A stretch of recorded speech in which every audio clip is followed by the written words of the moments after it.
Hey everybody, welcome back to another Diecast review. For the third straight video, we're going to be taking a look at some 1/64ths that came in. Let me see how many there are total. We got 1, 2, 3, 4, 5, 6, 7, 8, 9, 10, 12, 15. There are 15 new 1/64 scale cards in. So we're going to take a look at all 15 of them. And I have no particular order, but I did kind of want to start with a couple of Xfinity cards and then move on to the Cup cards. So we're going to go ahead and zoom on in nice and tight and take a look at our first Xfinity card. This is Ty Gibbs in the number 54 Interstate Batteries Toyota Supra. This is one of my absolute favorite cars of the year.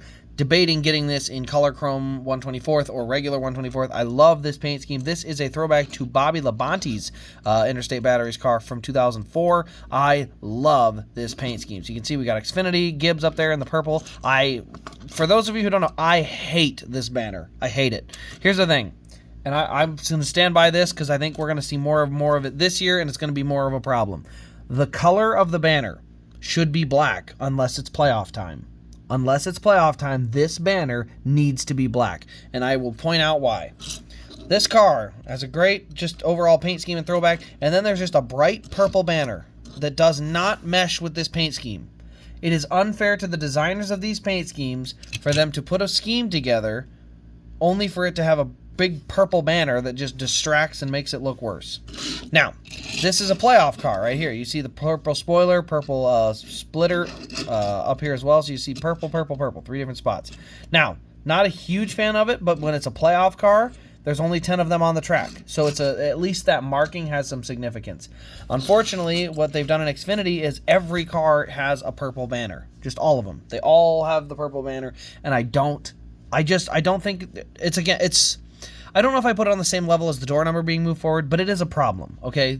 This is something that I don't think enough people talked about. This needs to be black. This windshield banner shouldn't be colored. And the Craftsman Truck Series is going to be red this year. Bright red. What happens if your car is sponsored by, some company that wants to do a blackout race car, Oh, we're sponsoring the car this week and we want a blackout race car. That's too bad. You're going to have a bright red windshield banner. No choice. You can't have it. Look, I'm going to show you another car quick, and I'm just going to show you why it's so important. This is a yellow car with a black windshield banner. It's not distracting. It's there. You see it, but it's not distracting. It doesn't take away from the car. Now I'm going to take you a blue car. Banner still looks pretty good. Pretty easy to see. We're going to move to Kevin Harvick's car. Black banner. Yeah, still. It doesn't draw attention. Okay? Having a neutral color in there allows it to not draw attention. That purple banner sticks out like a sore thumb. That just looks weird. So, again, I brought this up now because I wanted to get it off my chest. I don't think a lot of people have been talking about it because it's a legit thing. Look, I have the Noah Gragson wins from last year. And then this year it's got that big purple banner on it. And I'm telling you, it doesn't look as good. That Bass Pro Shops paint scheme, and then you throw purple in that paint scheme. It doesn't work. It doesn't match. There's something about just if you keep the paint scheme or the windshield banner black, it matches all the paint schemes. It's a neutral color. It kind of works, and everybody's car looks good. This purple banner does not look good on a majority of the cars I've seen because most cars aren't purple. The car has to be purple or white or plain black, and even then it still kind of sticks out. So anyway, love the car. We do have a couple of these at rasdiecast.com, but love that car. But I had to get that off my chest because, like I said, that's been something that's bothered me. Next car, open joist, number 8 U.S. Lumber car for Josh Berry. You can see we do have that bright purple banner again, and look at this car. This is an orange, gray, and black car with a purple splitter, purple windshield banner, and purple spoiler. Now, this is a playoff. These are playoff markings: the splitter, the banner, and the spoiler. So, bare minimum, at least if you're going to have a distracting marking, having it before the playoffs, I can live with it. I don't like it still. I still think it's not a great option. I still liked, honestly, the idea of what they had in 2020, where they just had playoffs written across the top, but they weren't super gaudy. It didn't draw way too much attention to the cars. I do like the yellow banners too. So there's a few different ways you can do it, but I'm just saying there's something about this paint scheme. When you add that purple in, it doesn't look quite right. Same as the Ty Gibbs car. So fingers crossed they'll find some solution to this, but I'm telling you, I saw some of the Truck Series banners already, and holy cow, they're going to be distracting.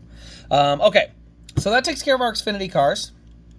Next car on the list is going to be Kevin Harvick's Busch Light Apple 1/64 scale. You can see we got the red Busch Light Apple car on here. Same paint scheme basically as what they ran before. They've run this car paint scheme wise for a few years now. Overall, a pretty decent looking car. I do love the Busch Light in a bright red car. I think that just looks really good. Notice how there's no purple banner, so the banners are there, but they don't really stand out. They kind of blend in with the scheme nicely, and don't draw too much attention to themselves. So do like that. But yes, so we got a couple of these on hand as well. They do come on a base. Another car that comes on a base is this one here. This is Kurt Busch's McDonald's car. You can see all the black on the deck lid and on the corner panel. That black is supposed to be where the Monster logos go. But if you know anything about Monster, they do not let their logo on any diecast anymore. Don't ask me why, because it's like, why are you're paying to sponsor a race car but then not make any merchandise off that sponsorship? Seems weird to me. Anyway, so yeah, overall, it's a really good paint scheme for the McDonald's car. The black numbers, the red hood with the golden arches, with a nice white combination back here. But unfortunately, like I said, it is missing a lot of detail sponsor-wise because of that. So, but yeah, very busy back end. Look at that, Toyota and then Camry, the McDonald's arches. Just, I don't know, that Toyota's a big white logo. It looks a little weird. So, but yes, that also comes on a base. Other car here, this one actually has another different banner. This is the Salute to Service banner. This is the one that they run during the Coke 600. And the thing is, even that banner doesn't draw a ton of attention to itself. It does draw some attention to itself, but it definitely doesn't draw near as much as a bright purple or red is going to. So, and of course, they only run these once a year, and it's for a great, great cause. So, that being said, I will never complain about these windshield banners because, like I said, even though you could definitely argue that it doesn't fit in with the paint scheme, but what you can't argue is that it's not to a good cause, and again, one day a year, all about remembering. So, anyway, the body armor edge car, though, you can see here, we got the pink on this side, green on this side, very busy car. It's kind of an all yellow car most of the way around with the little bit of body armor accents in the pink and green. So, very good looking car nonetheless. I think it's probably my favorite Blaney car that's come in this week. There are 3 of them, his race win and then his Dent Wizard car. But I'm telling you, this is a good looking body armor car. I would love to see that thing in liquid. All right, so the next one is actually going to be another Ryan Blaney car. This is his Dent Wizard car that ran at Gateway. I got to see this run. Had a great car that day. Had a flat tire, unfortunately, that kind of took him out of contention. He did end up coming back on that race and finishing in the top 5 or top 3, but that flat tire really set him back. And who knows, with another 50 laps, he might have been there. But you see we got Dent Wizard there. We've got it on each side and the hood. Again, black windshield banner blends in nicely, doesn't draw too much attention to itself, and you can see where we're supposed to have chrome rims, they're just gray. Don't ask me why. I know the old ones, they were actually making them like a kind of a glossy, foily silver color. These are just flat out like matte gray, so I know the rims were chrome originally, but that is definitely something I noticed. All right, so the next car we're going to take a look at, this is going to be William Byron's 2022 Martinsville race win with the Raptor paint scheme. You can see the blue and white confetti all over this thing. We got the Raptor colors all around the car as well. It is a Martinsville win. There's really not much to see on it because this, unfortunately, was when we found out that the short track package is garbage. See that yawn? I hit it by saying garbage in a weird way. Yeah, look at me go. Anyway, but yeah, because that short track package is garbage, there's really no marks on this car. It's very, very clean. So, overall though, I do think the paint scheme has some redeeming qualities, but with the confetti on top, I'm gonna take the Atlanta over this one. Not a bad looking car, but there's some better ones. All right, so our next car we're going to be taking a look at is the Ross Chastain Can't Stop Us Now Tour car. This is the one with Pitbull and Zach Brown. Very neat car, nonetheless, because it's not a lot of times you get musical acts on the race car that also get made into diecast. A lot of times the record companies have the rights to these artists, and they don't let them do that. However, if you know anything about Trackhouse, the artist owns the team, so there's a little bit more ties to that one, and obviously probably opened up. Ooh, had another yawn. Also probably opened up another sponsorship opportunity. All right, so the next one we're going to be taking a look at is the Verizon 5G number 22 of Joey Logano. Now, this car is a red to black kind of fade. You can see it fade as it goes back. We got Verizon. We got 5G there on the front. Number 22. We got Shell and Pennzoil there on the deck lid. Verizon across the back. But overall, the car really does have a nice blend to it. It's not very often you see the 22 in a non-yellow color. Obviously, the AAA car a couple times a year has a different color to it, but it's just you don't see it in this red and black. So pretty good looking car nonetheless. I think the Verizon 5G car, with just the way that car fits together nicely with the sponsors, I do like the car. That being said, I hate the number location. Can't stand it. I refuse. All right, so the next car we're going to take a look at is a first. This is the first ever car I've ever gotten to this guy. This is Josh Bilicki's 2022 Ziegler Auto Group 164. You can see we got our Spire number 77. We got Ziegler.com, Nation Guard. We got 77 there on the door, on the roof. We got Bilicki on the front and rear windows. Right side, same thing over here. We got Ziegler.com and then the number 77. So overall, it's pretty cool. Like I said, it's the first time I've gotten a Josh Bilicki car, so for those of you guys that do stop motions and stuff like that, getting your first Josh Bilicki car in the lineup would be pretty cool. So the next batch of these cars are all raced versions. We're actually going to start with the two that are not raced win versions, because they're raced, but they weren't raced win. This is Keselowski's 2022 Bristol Dirt win, or not win, Bristol Dirt car. You can see we got the chrome number there. We've got Kohler, Fastenal. We got Solomon Plumbing. You can see on the hood, we got Solomon Plumbing, and then the bright or the dark vents there. You can see those are the two hood vents. And then you got a little bit of brown. So you can see there on the front nose here, there's a decent amount of brown there. And over here, that's all from the Tennessee clay while they ran on the dirt. Donut mark there on the 6, foil number, so you can see the shiny number 6 as well.